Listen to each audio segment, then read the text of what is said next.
Assalamualaikum warahmatullahi wabarakatuh. Alhamdulillahirabbil alamin.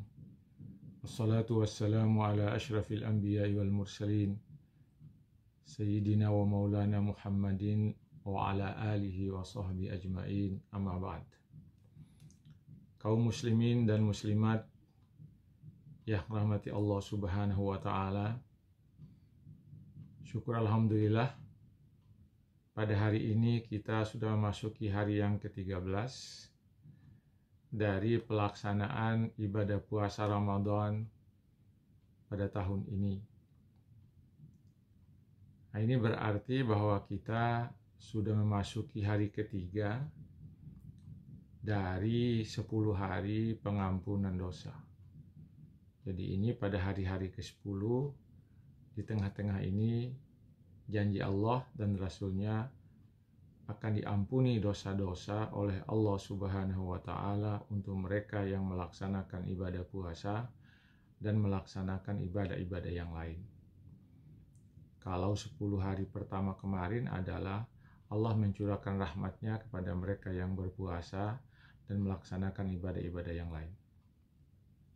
Kultum kali ini bertema pembagian amal saleh atau pembagian amal baik. Amal soleh itu atau amal baik dapat dibagi secara garis besarnya ada 2. Yang pertama amal wajib, yang kedua amal sunat. Amal wajib adalah semua amal yang diwajibkan oleh Allah Subhanahu wa Ta'ala, yang diwajibkan oleh Rasulullah kepada umatnya untuk dilaksanakan sesuai dengan aturan-aturan yang telah ditetapkan. Jadi setiap manusia muslim diberi kewajiban, dan kewajiban itu harus ditunaikan oleh setiap muslim. Kalau mereka sudah menunaikannya, berarti mereka sudah melakukan amal soleh dan dia sudah menjadi orang soleh. Akan tetapi jika sebaliknya dia melakukan amal, dia tidak melakukan perintah agama, yaitu kewajiban agama, itu berarti dia tidak melaksanakan perintah Allah, dan dalam hal itu dia maksiat kepada Allah dan Allah berikan dosa. Ini amal wajib. Jadi setiap orang harus melaksanakan amal wajib. Seperti sholat termasuk amal wajib. Sholat fardu 5 waktu amal wajib. Kemudian sholat Jumat juga adalah kewajiban bagi laki-laki. Kemudian puasa Ramadan itu juga kewajiban. Haji dan kewajiban-kewajiban yang lain. Yang kedua adalah amalan-amalan yang disunatkan. Dulu kita mendengar bahwa pengertian amalan sunat itu adalah amal yang dilakukan oleh seseorang. Kalau dilakukannya, dia mendapat pahala. Kalau dia tidak melakukannya, dia dapat dosa. Kalau dia tidak melakukannya, saya ralat, kalau dia tidak melakukannya, dia tidak apa-apa. Ini pengertian yang salah menurut saya yang diberikan oleh pendahulu-pendahulu kita. Baiknya pengertian sunnah itu, sunat adalah sesuatu yang sangat dianjurkan kepada kaum muslimin untuk dilakukan. Karena sangat dianjurkan, jika mereka melakukannya, maka dia mendapatkan pahala. Kalau mereka tidak melakukannya, mereka tidak dapat pahala. Nah, ini yang penting dibedakan antara itu. Jadi jangan mengatakan tidak apa-apa. Nah, itu yang membuat sunat ini sering diabaikan oleh orang ketika kita meminta untuk melakukannya. Itu hanya sunat aja katanya, tidak usahlah katanya. Yang penting yang wajib. Ini karena pemahaman dan pengertian yang salah terhadap yang sunat. Karena itu saya ulangi, amalan sunat adalah amalan yang dilakukan oleh seseorang, yang sangat dianjurkan oleh Allah dan Rasul-Nya untuk dilakukan oleh setiap muslim. Kalau dia melakukannya, dia mendapat pahala. Kalau dia tidak melakukannya, dia tidak dapat pahala. Ini yang perlu. Kalau yang wajib tadi, sesuatu kewajiban adalah suatu amal yang harus dilakukan oleh seseorang. Kalau dia melakukannya dapat pahala, kalau tidak melakukannya dapat dosa dan dia dihukum. Sedangkan yang sunat sangat dianjurkan untuk dilakukan. Kalau dia lakukan dapat pahala, kemudian kalau tidak dilakukannya tidak mendapat pahala. Jadi jangan dikatakan tidak apa-apa. Nah itu pengertian yang salah. Baik, kalau begitu amal soleh itu dibagi atas dua, amal yang wajib, amal yang sunat. Nah sekarang amal-amal yang wajib itu, seseorang yang melaksanakan amal wajib adalah seseorang yang sudah menyatakan cintanya kepada Allah. Karena itulah maka setiap kali kita melaksanakan amal wajib maupun amal sunat, maka kita harus berniat. Tidakkah kita dalam bulan Ramadan ketika mau puasa, aku berniat melaksanakan puasa besok karena Allah. Itu sebenarnya karena Allah itu mengandung makna karena cintaku kepada Allah. Nah, aku berniat melaksanakan sholat asar karena Allah, karena cintaku kepada Allah. Jadi kalau bertambah rajin, bertambah intens seseorang melaksanakan ibadah wajib, itu akan membuat cintanya kepada Allah itu bertambah kuat. Cintanya kepada Allah itu kualitasnya bertambah tinggi. Seseorang yang tidak melaksanakan kewajiban-kewajibannya adalah orang yang sebenarnya tidak punya rasa cinta kepada Allah.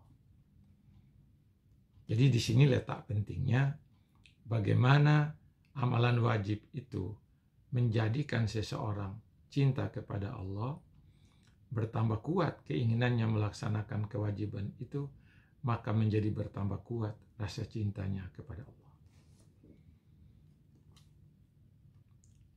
Kalau boleh saya mengatakan, amal wajib itu adalah amal yang menyatakan bahwa kita mencintai Allah.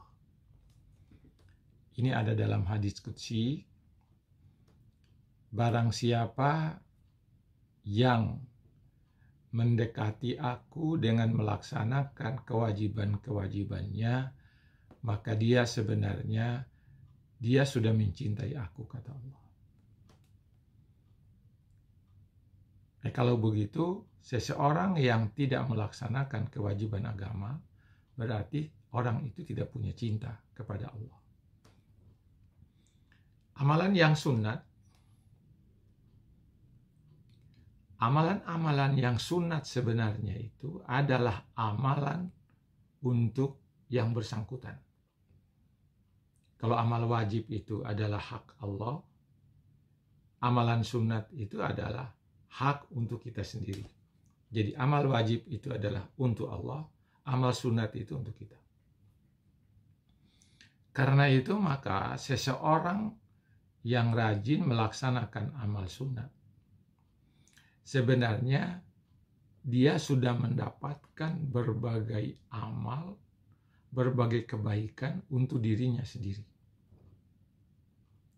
Karena itu jangan dipandang enteng, jangan dipandang sepele amalan sunat. Karena itu sebenarnya amal itu untuk diri kita. Itulah sebabnya Allah dan Rasul-Nya memberikan pilihan. Sangat dianjurkan untuk dilakukan. Dan siapa melakukannya dapat pahala. Kalau tidak melakukannya, tidak mendapat apa-apa. ya pahala itu untuk diri kita sendiri. Nah, baik. Kalau tadi amal wajib adalah tanda seseorang mencintai Allah, dan bertambah tinggi amal wajib kita lakukan, berarti bertambah tinggi cinta kita kepada Allah. Tapi kalau seseorang hanya melaksanakan kewajiban, tidak melaksanakan amal sunat, berarti dia hanya cinta terus kepada Allah, tapi Allah tidak membalas cintanya. Kapan Allah membalas cinta kita? Allah akan membalas cinta kita kalau kita sudah sangat rajin melaksanakan amal-amal yang sunat. Kalau begitu bertambah meningkat kita melaksanakan amal sunat, berarti cinta Allah kepada kita bertambah, karena pahala-pahala yang kita dapatkan dari amal-amal sunat itu bertambah terus. Ini terdapat dalam hadis qudsi. Kata Allah, barang siapa yang mendekati aku dengan amal-amal sunat, maka kata Allah, aku akan membalas cintanya. Kalau begitu maka amal wajib kita nyatakan cinta kita kepada Allah. Amal sunat itu menyebabkan Allah menerima cinta kita. Bagaimana kalau cinta hamba dengan cinta Allah menjadi satu, terpadu? Itulah sebabnya Bapak Ibu, kalau cinta Allah dengan cinta hamba sudah terpadu, kita tidak akan pernah bisa ditahan oleh siapa untuk melaksanakan kewajiban kita. Kalau kita cinta Allah sudah sampaikan kepada kita, sudah terjawab oleh Allah cinta kita, maka tidak ada halangan bagi seseorang untuk meninggalkan amal-amal yang sunat. Saya kira para pendengar yang saya muliakan, bagaimana lezatnya cinta Allah dan cinta kita kalau kita sudah bersatu, akan saya uraikan besok. Besok itu adalah jika cinta Allah dengan cinta hamba sudah bersatu, apa yang terjadi? Saya kira cukup sekian. Mohon maaf lagi serak-serak. Cukup sekian saya kira yang bisa saya sampaikan pada kesempatan ini. Semoga hal ini ada manfaatnya bagi kita sekalian. Dan mari kita tingkatkan amal kita, amal soleh kita, dengan melaksanakan amal yang wajib dengan amal yang sunat. Sehingga nanti ada menyatu antara cinta Allah dengan cinta kita.